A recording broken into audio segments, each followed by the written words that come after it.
sabiduría, caminando en sabiduría en el mes de junio. Y este tema surgió de que hace unos días, no solo en este año, sino desde el año pasado, cada que he estado en una reunión de líderes, de pastores, he venido escuchando en las peticiones de oración que repetitivamente se pide por sabiduría de Dios para diferentes situaciones que estamos enfrentando. En casi todas las reuniones se pide por sabiduría de Dios, se pide por sabiduría para tratar la familia, se pide por sabiduría para administrar las finanzas, se pide por sabiduría para llevar el ministerio, para el pastoreo, se pide sabiduría para la consejería, sabiduría para vivir este tiempo posmoderno, sabiduría para aprender a depender de Dios. Ayer nada más me llamó una hermana de la iglesia que se fue para los Estados Unidos y se fue a tener su bebé allá, y ya ayer nació la bebé, una niña, Gabriela, y entonces me llamó y me dijo: pastor, por favor, ore por sabiduría para que yo pueda criar esta niña. Entonces todo el mundo necesita sabiduría. Atendiendo entonces a estas necesidades, hemos tratado de reunir algunas enseñanzas bíblicas sobre la sabiduría para compartir en este mes de junio.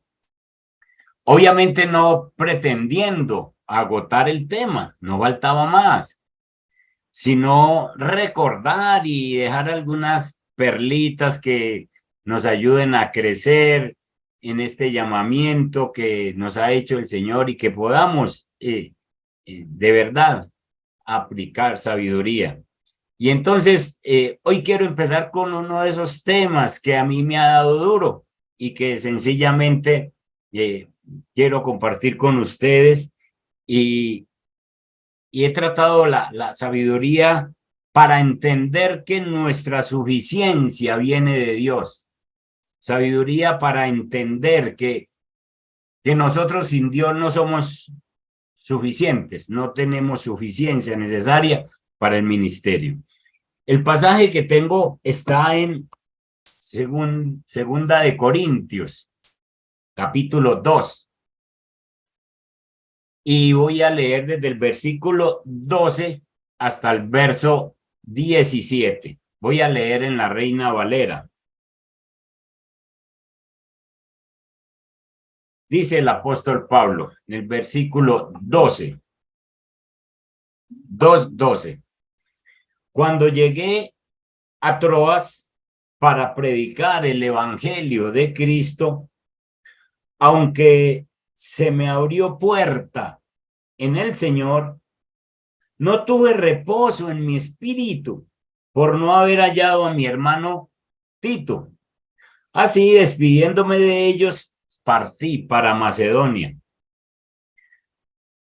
Mas a Dios gracias, el cual nos lleva siempre en triunfo en Cristo Jesús, y por medio de nosotros manifiesta en todo lugar el olor de su conocimiento. Porque para Dios somos grato olor de Cristo en los que se salvan y en los que se pierden. A esto ciertamente olor de muerte para muerte, y a aquellos olor de vida para vida. Y para estas cosas, ¿quién es suficiente? Pues no somos como muchos que medran falsificando la palabra de Dios, sino que con sinceridad, como de parte de Dios y delante de Dios, hablamos en Cristo. En estos versos podemos entender cuál era la clave de el magnífico ministerio del apóstol Pablo.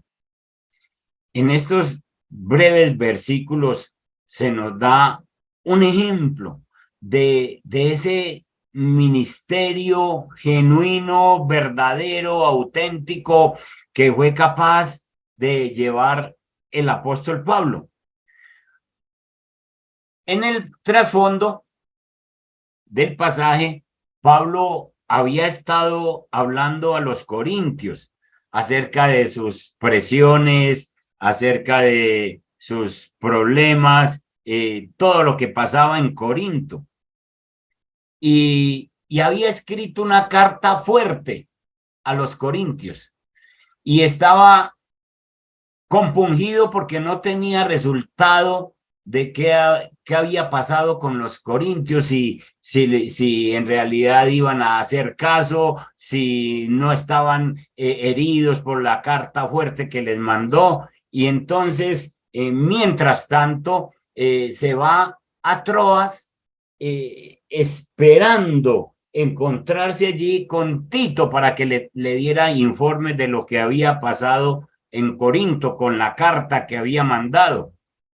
Pablo sentía una gran inquietud mental y por eso es que más adelante, a causa de esa inquietud mental, surge esa magnífica descripción del poder por el cual él trabajaba y vivía. Es decir, estaba en una situación difícil, pero Cristo lo había fortalecido y le había dado su suficiencia. Entonces, de esos versículos 12 y 13 obtenemos la idea de que Pablo estaba pasando una situación crítica, estaba pasando una situación difícil. En esas breves palabras del versículo 12 y 13, se encierra una tremenda experiencia en la vida de Pablo. Sencillamente había ido a Troas a predicar el evangelio. Esto definitivamente era un gozo, era una alegría para Pablo, donde quisiera que fuera, él iba a llevar la palabra. Él sabía que allí había gente hundida en la desesperación. Él sabía que había gente metidos en la oscuridad, que sus vidas estaban gobernadas por la superstición, por el miedo, que estaban siendo acosados, perseguidos por el pecado. Y entonces él iba con un gozo, con una alegría.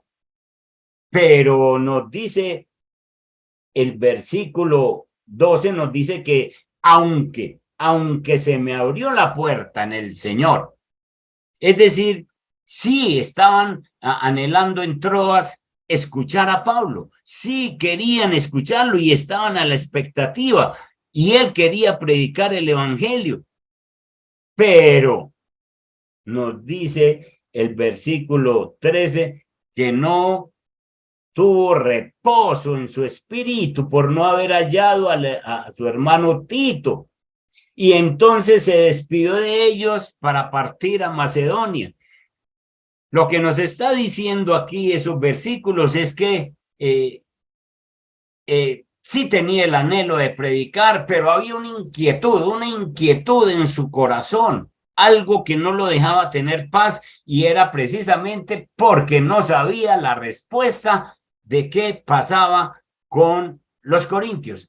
Obviamente está mostrando el amor que tenía por la iglesia en Corinto, está sintiendo ese dolor por haberles tenido que mandar una carta fuerte, y está sintiendo, hombre, no tengo respuesta y no me siento como capaz de predicar ahorita.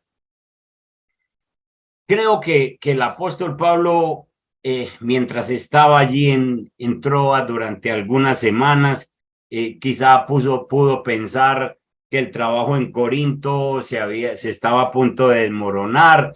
Creo que a Pablo le vino como una parálisis por un sentimiento de fracaso personal, porque con las visitas que había hecho a Corinto, con las cartas que les había escrito, sin saber nada, sin tener como una solución al problema, eso le estaba carcomiendo por dentro y no sentía el más mínimo deseo de predicar. Entonces tenía como un sentimiento de fracaso, como una presión, una ansiedad. Y sencillamente se fue de ese lugar, se fue de Troas y subió a Macedonia, esperando encontrarse con Tito allí y tener algún alivio para su mente atribulada. Yo no sé si alguno de ustedes se ha sentido alguna vez de esa manera como Pablo. Yo no sé si usted de pronto le ha tenido que dar un consejo fuerte a una familia, a una persona integrante de la iglesia, y le toca predicar el domingo y esa persona no ha traído respuesta de cómo le fue con ese consejo. Y entonces uno espera verlo en la iglesia el domingo y de pronto usted se va a parar a predicar y esa familia no ha llegado, ni él ni la familia. ¿Cómo se siente uno? Pues ya vamos entendiendo cómo se sentía entonces Pablo al no tener noticias de los corintios. De pronto a nosotros nos ha pasado que usted tiene que ir a a atender una situación fúnebre. Se murió un familiar de una persona de la iglesia y por alguna razón usted no pudo ir. Por alguna razón no pudo asistir. Pero el domingo le toca predicar y usted no ha hablado con esa familia.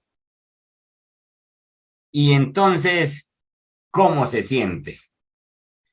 Ya va a coger el micrófono para empezar a predicar y se recuerda que no pudo asistir a esa ceremonia, que no ha conversado con la familia por alguna razón. Y entonces, ¿cómo se siente uno? Si uno quisiera como primero bajarse, llamar a esa persona, decirle, lo siento, no he podido, pero me toca predicar. Y entonces sí nos ha tocado en un grado menos, pero nos ha tocado lo de Pablo, pararnos a predicar con una carga, con una ansiedad, con una tristeza, con una situación que de pronto no hemos podido manejar todavía. Pero viene el versículo 14, donde la Biblia nos muestra que Pablo tiene ya una gran noticia. Y cómo este versículo del 13 al 14 hay un cambio tan extremo, un cambio tan notorio. No tenía reposo en mi espíritu, es el versículo 13. Pero el versículo 14 da un vuelco. Es asombroso el versículo 14. Mas a Dios gracias, el cual nos lleva siempre en triunfo en Cristo Jesús. Mas a Dios gracias. Con su estilo característico, Pablo interrumpe su narración para lanzar una alabanza a Dios. Pues recuerda las buenas noticias, ha recibido las buenas noticias de que habiendo mandado una carta fuerte, sencillamente los corintios han aceptado la carta y han decidido seguir escuchando las enseñanzas cristianas. Y entonces Pablo se ha dado cuenta de que no es él, de que es Dios el que lo ha fortalecido en este ministerio y le ha dado la dirección para que haga las cosas. Entonces se han disipado los temores del apóstol Pablo. Ahora se llena de profunda alegría, colman su corazón de gratitud y da gracias a Dios, quien es el autor de todo bien. El Señor había ganado la victoria en la iglesia de Corinto, mas a Dios gracias. Es decir, el apóstol Pablo se da cuenta, y más tarde lo va a decir, de que no es la suficiencia de Pablo, sino que es que Cristo es el autor de todas las cosas buenas. La victoria en Corinto lo lleva a reflexionar sobre las victorias del evangelio en otras ciudades que en donde se había predicado. Y dice, mas a Dios gracias, el cual nos lleva siempre en triunfo. Siempre nos lleva en triunfo, aunque estemos agobiados, aunque estemos angustiados, aunque hayamos dado un consejo fuerte, aunque no hayamos podido tener la asistencia en ciertas situaciones en donde no, por alguna razón no se pudo, Dios entonces sencillamente nos lleva siempre en triunfo. ¿A quiénes? A los que lo tenemos a Él como Dios suficiente que nos acompaña. Eso de llevarnos siempre en triunfo era una práctica que había en Roma, de ahí la toma el apóstol Pablo, una práctica romana que se usaba para el desfile de las tropas victoriosas cuando regresaban de una conquista, cuando habían tomado unos cautivos, cuando sencillamente habían ganado una batalla, y entonces entraba el general por las calles de Roma atiborradas de gente, y era un desfile victorioso, y en el desfile victorioso iba el general, iban las demás personas quemando sahumerios y dándole victoria al rey, pero también iban los cautivos, las personas cautivas que iban en la procesión esta, y se exhibía esa larga procesión que unos estaban felices por la victoria, pero los que iban cautivos iban tristes porque sabían lo que les esperaba. Esta misma figura la utiliza el apóstol Pablo en Colosenses 2:15, cuando habla que Jesús en la cruz despojó a los principados y a las potestades y los exhibió públicamente, triunfando sobre ellos en la cruz. Es la misma figura, como que Jesús va adelante triunfante y sencillamente ha vencido al enemigo y sencillamente nos ha tomado a nosotros. Nosotros vamos en esa procesión porque Él también nos cogió a nosotros cautivos y nos puso a trabajar con Él. Entonces el evangelio viene triunfando. El evangelio viene triunfando en Filipo, en Tesalónica, en Corinto, en Éfeso, en Colosas, en Galacia, por mencionar algunos lugares. Y en este versículo, la nota predominante es la de el triunfo, pero el vencedor no es Pablo. Acuérdense que viene agobiado por las noticias que no ha recibido, pero ya recibió noticias. Y entonces el vencedor no es Pablo, sino que el vencedor es Dios, que es el que hace progresar el evangelio. Pablo, usted y yo somos personas que se nos ha permitido participar en el desfile triunfal. El triunfador va adelante y a nosotros se nos ha permitido trabajar o andar en ese desfile. El poderoso Dios nos ha permitido a nosotros en ese triunfo divino caminar con Él. Sencillamente, Pablo está reconociendo la grandeza de Dios, mas a Dios gracias, el cual nos lleva siempre en triunfo en Cristo Jesús. Y miren lo que dice el versículo en la parte siguiente. Y dice, y por medio de nosotros manifiesta en todo lugar el olor de su conocimiento. todo lo hace Jesús. Y por eso Pablo está en Cristo, Cristo está en él, por eso nosotros estamos en Cristo, Cristo está en nosotros, y él es la atmósfera en que Pablo se movía y la atmósfera en que nosotros nos debemos de mover.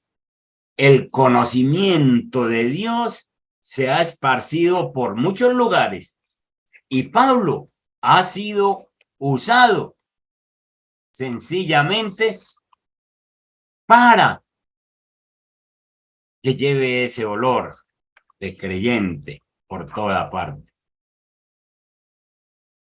Hermanos, este conocimiento, dice la Biblia, es como un olor, es decir, es como un suave perfume que se eleva, como el incienso que se iba quemando el día que el general entraba en Roma con su conquista y con sus conquistados. Y entonces se iba quemando el incienso y se volvía entonces un olor que se esparcía por toda parte. Pero qué particularidad tenía ese olor.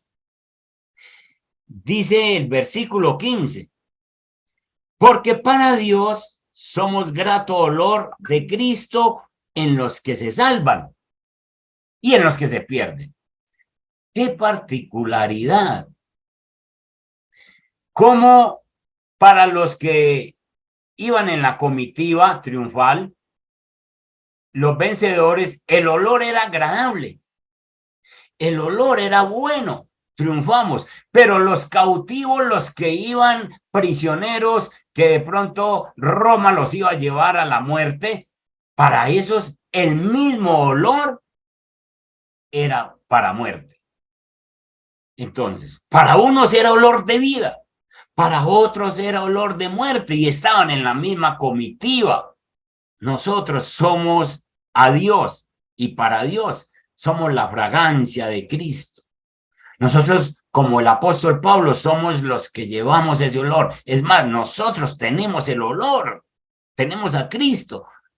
Cristo vive en nosotros y lo llevamos por todas partes y nos hace agradables a Dios. En ese desfile triunfal, entonces, estaba el conquistador, estaban sus tropas y estaban todos los cautivos y todos respiraban el mismo incienso. Para unos era olor suave, olor de triunfo, y para los otros, olor de muerte. Con esta metáfora, el apóstol Pablo ilustra una gran verdad. Nosotros llevamos el evangelio y el evangelio tiene efectos diferentes. Para unas personas, el evangelio lo reciben y es olor a vida, salvación. Para otras personas que se niegan, sencillamente es olor a muerte. Rechazan la bienaventuranza del evangelio y eso simplemente ahonda la condenación, hace más segura la perdición en la que andan. ¿Cómo entonces poder trabajar de esta manera? Dice el apóstol Pablo. ¿Cómo hago yo? Dice Pablo en el versículo 16. A estos ciertamente olor de muerte para muerte y a aquellos olor de vida para vida. Y para estas cosas, ¿quién es suficiente? El apóstol Pablo nos está diciendo quién puede predicar para que éste se salve o quién puede predicar para que éste se pierda. Ninguno. Nosotros no podemos, nosotros no somos suficientes para esto. Esta figura de que para unos es para vida y para otros es para muerte, nosotros la conocemos en muchos aspectos. Los judíos tenían un dicho que hace alusión a esto. Y ese dicho decía, la abeja que produce la miel dulce y sabrosa es la misma abeja que pica a otros. y les produce hinchazón o muerte, si es el caso. Y son cosas que en un momento dado uno dice, ¿cómo puede esto trabajar para bien y esto trabajar para mal? El apóstol Pablo dice, ¿quién es suficiente para esto? La solemnidad de la situación hace que el apóstol Pablo dice, ¿quién tiene la pasión? ¿Quién tiene la sabiduría? ¿Quién tiene la sumisión? ¿Quién tiene la atención por el llamamiento? De tal manera que sus efectos al predicar o produzcan la vida o produzcan la muerte. ¿Quién tiene eso? ¿Quién es capaz de hacer eso? Y entonces el apóstol Pablo hace la pregunta, ¿quién es suficiente? ¿Quién es suficiente? O otra versión dice, ¿quién es competente para semejante tarea?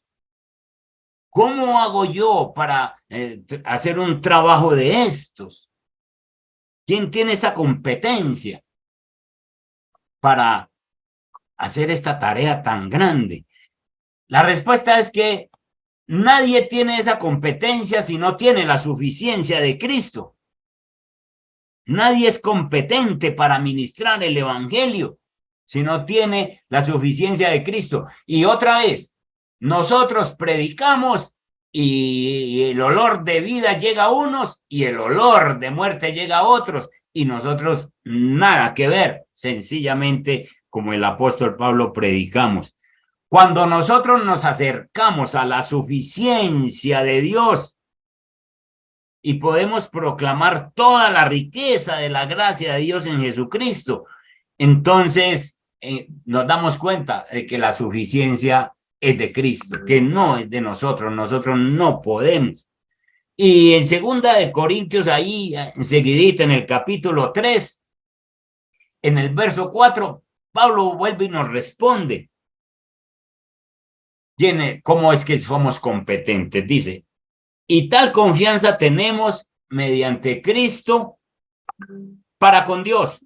Verso 5, no que seamos competentes por nosotros mismos para pensar algo como de nosotros mismos, sino que nuestra competencia proviene de Dios, el cual asimismo nos hizo ministros competentes de un nuevo pacto, no de la letra, sino del espíritu, porque la letra mata, más el espíritu vivifica.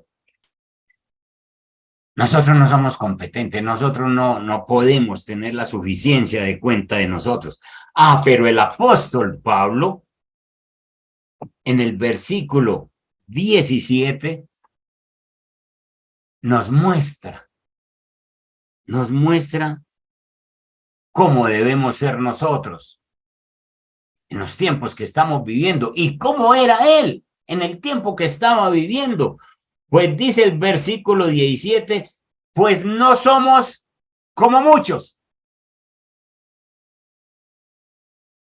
Y eso de que no somos como muchos es que él se está comparando con otros que falsifican la palabra, falsos maestros, falsos apóstoles, y se dedica en el versículo 17 a mostrar la insuficiencia de esos falsos apóstoles. Ellos no son suficientes para esa misión. Ellos son culpables de falsificar la palabra de Dios, de convertirla en mercancía, de hacer negocio con ella, utilizando el evangelio para provecho. Dice el apóstol Pablo, pues no somos como muchos que medran falsificando la palabra. Medran es que intentan crecer y conseguir algo más. Y para conseguir algo más, falsifican la palabra.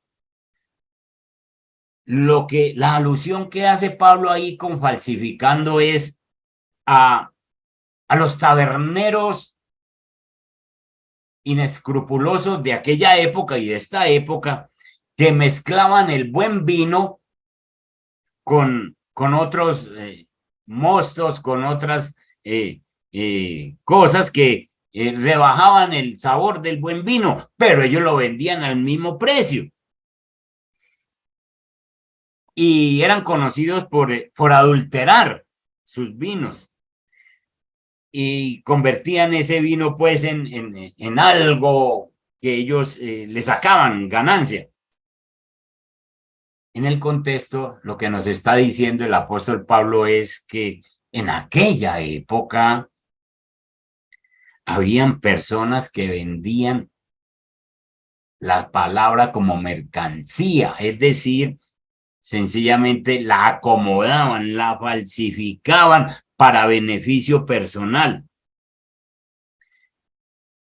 El cristianismo se estaba diluyendo, abaratando para comercializarlo. Pero vengámonos de esos días y vengámonos ahorita. Se está dando lo mismo.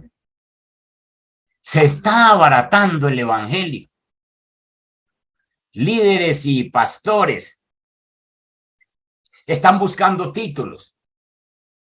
Están buscando medir el triunfo cristiano por las cosas que van obteniendo.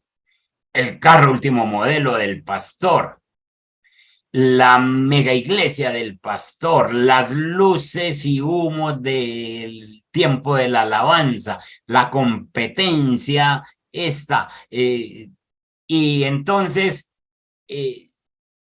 se escucha decir, usted es que no tiene fe, usted es que no, porque usted no ha logrado tener entonces su carrito, o usted porque mantiene enfermo, o usted porque mantiene estas cosas. Pues hermano, se está abaratando el evangelio porque la gente, muchos pastores quieren sencillamente comercializar el evangelio.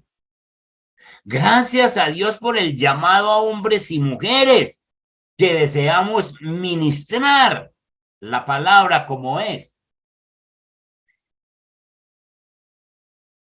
Si uno ve la vida cristiana triunfante y la mide por las cosas que obtiene, a uno no le ha amanecido, porque uno mira a Pablo y era un hombre que tenía preocupaciones, que tenía afanes, que era perseguido, que era enfermo, que tenía muchos problemas.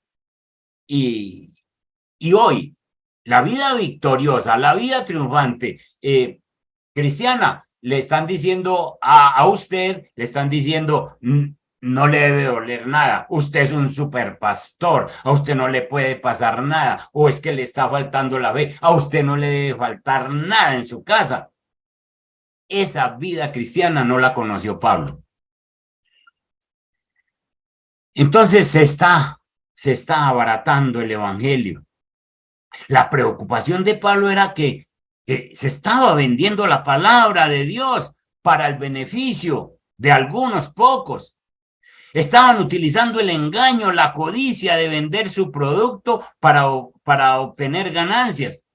Pablo no adulteró la palabra de Dios, mezclándola con el judaísmo o mezclándola con falsas filosofías o mezclándola cuando incursionó el helenismo, de ninguna manera, o las religiones griegas. No, Pablo no adulteró la palabra, no lo utilizó para ningún propósito egoísta o para manipular a la gente. Sus métodos, sus motivos eran puros. Los falsos maestros de hoy en día han tomado la palabra como un negocio, como un medio de subsistencia. Hermanos, nosotros estamos hablando de Cristo. Y esto nos recuerda nuestra unión vital con Cristo. El ministerio debe realizarse siempre con el poder que fluye de una unión vital con Cristo como miembros de su cuerpo. Jesús dice, el que permanece en mí y yo en él, ese lleva mucho fruto. La única manera de que vos y yo ministremos como Dios nos manda es permaneciendo en él. Yo soy la vid, vosotros los sarmientos. El que permanece en mí y yo en él, ese da mucho fruto, porque separados de mí, nada podéis hacer. Hermanos, nosotros no predicamos para vivir. Nosotros vivimos para predicar. Nosotros no estamos para entretener la gente, para engañar la gente. Nosotros estamos para predicar la palabra como nos lo mandan. Hay un contraste en el que el apóstol Pablo habla en el versículo 17 diciendo, nosotros no somos como muchos que medran falsificando la palabra de Dios, sino, ahí viene un contraste, sino con sinceridad. Pablo expresa que con sinceridad como de parte de Dios, con sinceridad como de parte de Dios y delante de Dios hablamos en Cristo. Miren esas tres afirmaciones. No están ahí puestas nomás así porque sí, porque no hubo más que decir. Son tres afirmaciones que dicen, hablamos de parte de Dios, delante de Dios y hablamos en Cristo. Es decir, que hablar de parte de Dios es entender, tener la sabiduría de que Él es la fuente de toda verdad, de toda la vida, como si Dios hablara por mí, por vos. Delante de Dios, segunda afirmación, es decir, vos cuando predicás, estás predicando, estás enseñando bajo la mirada de Dios, quien todo lo ve. Sencillamente, nosotros tenemos que estar conscientes que tenemos que rendirle cuentas a Él. Y entonces cuando predicamos es delante de Dios. Él está como testigo mirándome. Y hablamos en Cristo. Fuera de Cristo, nosotros no podemos producir nada. Él es el centro. Él es el objeto de toda predicación cristiana. Entonces el apóstol Pablo nos deja esta reflexión tan hermosa. ¿Qué ejemplo tan grande deja Pablo a los pastores, a los líderes de la iglesia? Su fe en Cristo le hizo ser un hombre coherente con lo que predicaba y con lo que vivía. Era un pastor exigente, pero a la vez tierno, firme en su carácter. Defendía la doctrina de Cristo con pasión, pero también tenía compasión por sus hijos en la fe. Cuando escribe la carta fuerte a los corintios, está tan preocupado, está tan afanado que sencillamente dice, no puedo predicar hasta que no tenga noticia de la iglesia en Corinto. Entonces los trata fuerte, pero los ama. Vemos a un pastor que corrige a la iglesia y aunque la palabra fue dura, lo hacía precisamente porque amaba a los hermanos, porque amaba a la gente con la que estaba trabajando. Sabía poner disciplina con amor, no juzgaba al hermano, sino el pecado del hermano. Le pidió a la iglesia perdonar al agresor y le restituyeran los privilegios de llamarle miembro del cuerpo de Cristo. La vida de él era transparente, cristocéntrica. Muchos enemigos tenía Pablo, pero lo acusaban infundadamente porque no había nada oculto en su vida y los creyentes le conocían.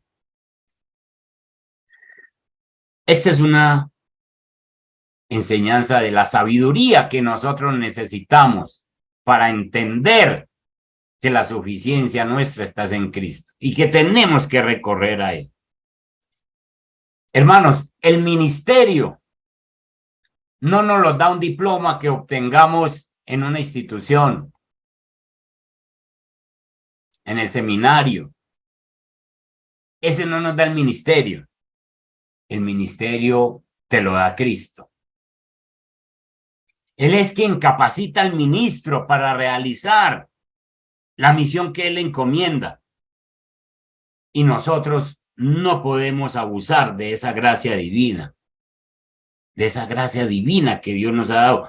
Usted y yo no nos podemos acostumbrar a una vida tranquila, a una vida que se haga una rutina, pues el ministerio es pasión, el ministerio es amor, el ministerio es disciplina, recordando que un día nosotros le tenemos que dar cuentas al Señor sobre lo que nos ha dado. Sabiduría para decir que nosotros de cuenta de nosotros no somos suficientes. La suficiencia es Cristo. Y sigamos predicando el evangelio. Olor de vida para los que se salvan, olor de muerte para los que se pierden. Y eso sencillamente nosotros no somos suficientes, sino que Cristo nos da la suficiencia. Nosotros no sabemos quién se salva, nosotros no sabemos quién se pierde, pero sigamos predicando el evangelio con nuestro Dios, que es suficiente. La suficiencia la da Él para nosotros. Para que algún día, un día que al fin va a llegar, nosotros podamos escuchar la dulce voz de Jesús diciendo: bien, buen siervo y fiel, sobre poco has sido fiel, sobre mucho te pondré. Entra en el gozo de tu Señor. Amado Dios, Padre que estás en los cielos, presento la vida de mis hermanos y mi vida, llamados, Padre Santo, en tiempos como estos, a enseñar, a predicar tu poderosa, tu preciosa palabra, aquella palabra que convierte la gente o sencillamente se pierden por no hacer caso a tu palabra. Nosotros somos olor agradable a ti, Señor, porque Cristo está en nosotros. Y esparcimos este olor por toda parte por donde nos vamos. Para unos será olor de vida, para vida, otro será olor de muerte, para muerte. Padre Santo, pero nosotros en esta hora queremos decir como el apóstol Pablo, nosotros no somos como muchos. Oh, Señor, hay muchos en esta época que falsifican tu palabra. Bendito Dios, nosotros no vivimos del evangelio, no queremos ganancias por el evangelio, nosotros vivimos para predicar el evangelio, Señor. Y por eso queremos predicar con sinceridad, como de parte de Dios, delante de Dios, y hablamos de Cristo. Padre, bendícenos en el nombre de Jesús. Amén.